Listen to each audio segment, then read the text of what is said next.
네, 여러분. 저는 지금 전개되고 있는 여러 사태가 한마디로 말하면 이재명의 조급증이, 이재명의 대권 조급증, 이재명의 사법 리스크로부터 벗어나고 싶은 그 성급함, 조급함이 급기야 한덕수 대통령 권한 대행에 대한 탄핵 소추안 가결이라고 하는 29번째 탄핵 폭주로 이어지고 있는 것이다. 이것이야말로 우리나라 개헌법 제2조 2항에 규정되어 있는 사회 질서의 극도로 혼란된, 교란된 경우가 아닌가. 그래서 그것이야말로 계엄령 선포의 요건이 되고 있는 것이 아닌가. 그런 생각을 해보게 됩니다. 최상목 대통령 권한대행이 지금부터 해야 될 일을 어제 대국민 담화에서 얘기를 했는데 방향을 옳게 잡았다 이렇게 생각을 합니다. 일단 국내 정치에 관한 언급보다는 안보, 경제, 치안 이 세 가지를 최우선에 두겠다고 한 최상목 대통령 권한대행 경제부총리의 판단은 옳았다. 이렇게 보겠습니다. 특히 환율 안정 시급하고요. 그 다음에 이런 국정 혼란기에 환율이 들썩이고 주식 시장이 추락할 가능성이 있습니다. 주식 안정 필요합니다. 그리고 민생을 위해서 무엇보다도 물가 들썩이지 않도록 잘 컨트롤 해야 될 것입니다.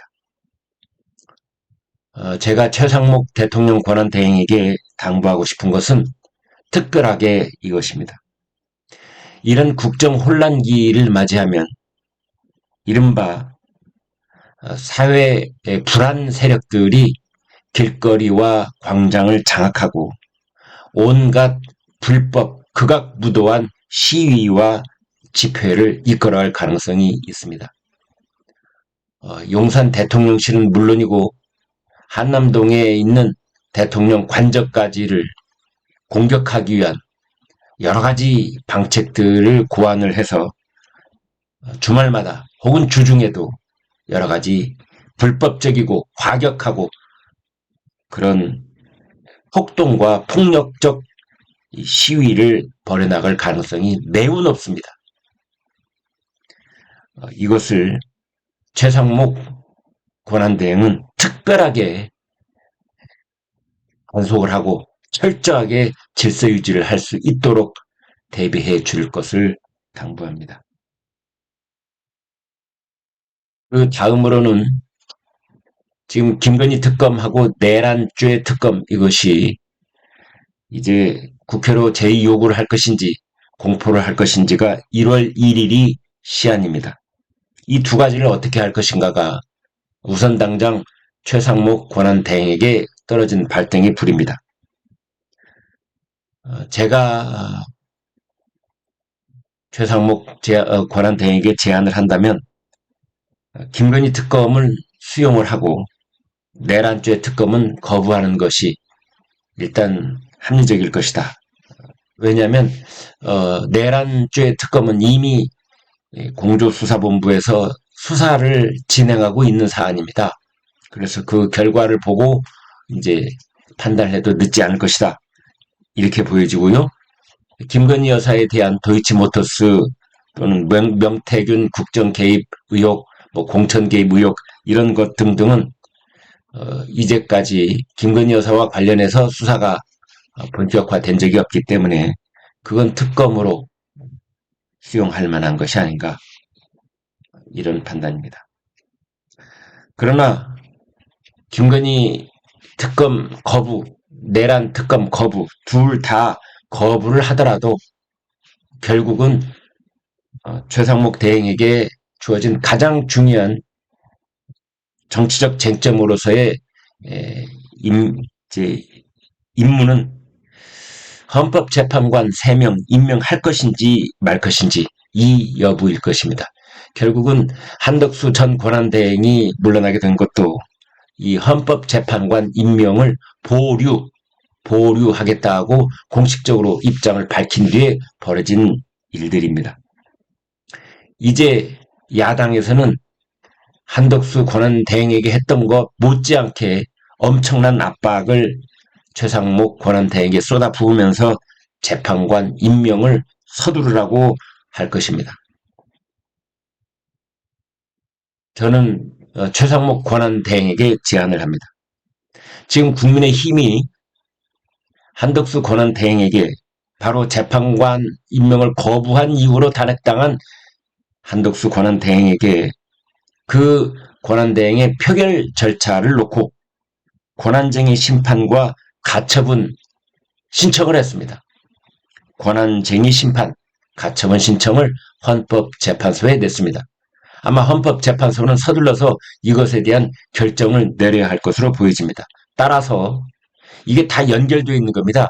따로따로 있는 것이 아니기 때문에 최상목 권한대행은 한덕수 전 권한대행 탄핵소추에 관한 이 권한쟁의 심판과 가처분 신청의 결과를 본 뒤에 헌법재판소 재판관 3명에 대한 임명 여부를 결정지어야 할 것입니다.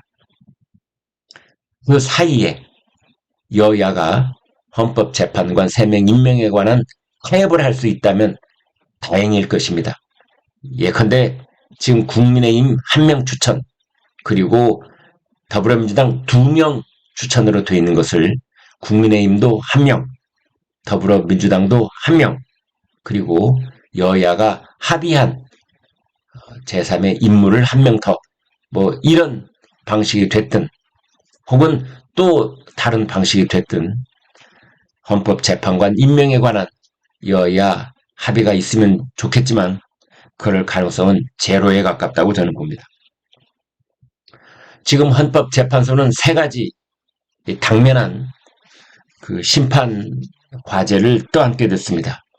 하나는 윤석열 대통령 탄핵 심판, 또 하나는 한덕수 전 권한대행에 대한 탄핵 심판, 그리고 한덕수 권한대행 탄핵 표결에 관한 권한쟁의 심판, 가처분, 이렇게 3가지입니다. 어떤 순서로 할 것인가? 제가 생각하는 정답은 권한쟁의 심판을 먼저 하고 그 다음에 한덕수 탄핵 심판을 하고 맨 마지막이 윤석열 대통령 심판, 이 합리적인 순서라고 생각을 합니다. 그렇게 보는 이유는 윤석열 대통령에 관한 심판을 맨 먼저 할 경우에 나머지 2가지 심판은 아무런 의미가 없어지기 때문입니다. 윤석열 대통령이 탄핵 심판을 하고 그래서 윤석열 대통령이 파면이 된 이후에 대통령 선거 일자가 잡힌 다음에는 한덕수 권한대행에 관한 탄핵 혹은 이 권한쟁의 심판이 무슨 의미가 있겠습니까? 그래서 다시 한번 말씀드리지만 헌법재판소가 지금 떠안게 된 3가지 과제 중에 첫 번째 결정을 내려줘야 될 것이 권한쟁의 심판, 한덕수 탄핵 가결이 옳았느냐 그렇느냐를 국민의힘이 내놓은 것에 대해서 답변을 해야 됩니다. 2번째가 한덕수 탄핵 심판, 그리고 윤석열 대통령에 대한 탄핵 심판입니다. 그러나 일각에서는 이 3가지를 한꺼번에 진행할 가능성도 있다. 3가지가 다 별도로 존재하는 것이 아니라 다 묶여있는 사안이라고 볼 수 있기 때문에 3가지를 한꺼번에 할 수 있다. 적어도 한덕수 전 권한대행 탄핵소추안에 대한 심판과 권한쟁의 심판, 가처분 결정 이런 것들을 한꺼번에 할 가능성은 있다. 이런 시각도 있습니다. 역시 관건은 최상목 대통령 권한대행의 재판관 임명 여부일 것입니다. 이것을 어떻게 하느냐에 따라서 윤석열 대통령의 운명도 결정되고 그에 따라서 이재명 민주당 대표의 운명이 언제 결정되느냐도 다 연결되어 있는 국가적으로 아주 중대한 문제이기 때문입니다. 따라서 대행의 대행이로 불리고 있는 최상목 입장에서는 섣불리 손댈 수 없는 그런 사안이기도 하다. 이렇게 볼 수 있겠습니다. 아무튼 앞으로 전개될 정치 일정을 보건대는 윤석열 대통령 탄핵이 인용이 된다고 가정을 해봤을 때 그 시기는 4월 초쯤이 될 가능성이 높다. 저는 그렇게 봅니다. 왜냐하면 그때 문영배, 이미숙 두 재판관의 임기 만료, 퇴임 날짜가 4월 18일이기 때문입니다. 따라서 헌법재판소는 두 재판관의 임기가 만료되기 전인 4월 초에 윤석열 대통령 탄핵 심판에 대한 결정을 내릴 가능성이 높다. 저는 그렇게 예상을 합니다. 그렇다면은 조기 대통령 선거의 시계는 6월 초쯤에 맞춰져 있다고 보는 게 옳다. 헌법재판소의 탄핵 결정으로부터 60일 뒤인 6월 초쯤에 조기 대통령 선거가 치러질 것이고 인수위원회 없이 차기 대통령이 취임할 것이다. 그러나 새 내각의 인사청문회 및 임명 동의가 완료되는 것은 7월 말쯤 될 가능성이 있다. 따라서 한덕수 전 권한대행, 한덕수 전 국무총리죠. 네, 죄송합니다. 제가 앞에 전자를 붙였는데 전자 다 빼겠습니다. 한덕수 권한대행, 전 권한대행, 그냥 권한대행. 그러면 권한대행이 2명이 되는 건데 아무튼 한덕수 국무총리는 전자 붙일 필요가 전혀 없습니다. 한덕수 국무총리가 그 자리를 지키게 되는 것은 7월 말까지, 내년 7월 말까지일 가능성이 매우 높다. 그렇게 예상해 볼 수 있겠습니다. 이재명 민주당 대표는 그러나 윤석열 대통령 탄핵 심판이라고 하는 수레바퀴 못지않게 본인의 애가 바짝바짝 타들어가고 있는 것은 본인의 사법 리스크 항소심 법원 판결입니다. 검찰이 항소 이유서를 제출을 했더군요.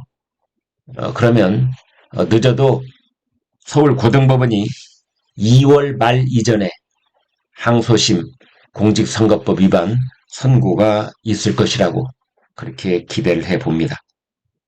그렇게 되면은 대법원 선고는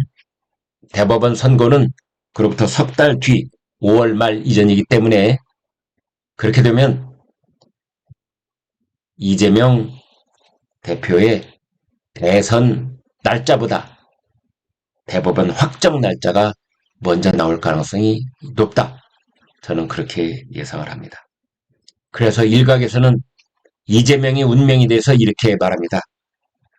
청와대 문턱까지만 밟아보고 뒤돌아서는 운명이 이재명이다.